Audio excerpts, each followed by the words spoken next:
How to view your liked pages on Facebook Lite. Hello guys, in today's video I'm gonna show you how to view your liked pages on Facebook Lite. First thing, go to Facebook Lite.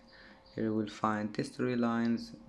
Here click on it and then just scroll down until you find pages, and here click liked pages, and here you can view it, and that's it. It's easy, of course, and you can add any page you want and you can find it here.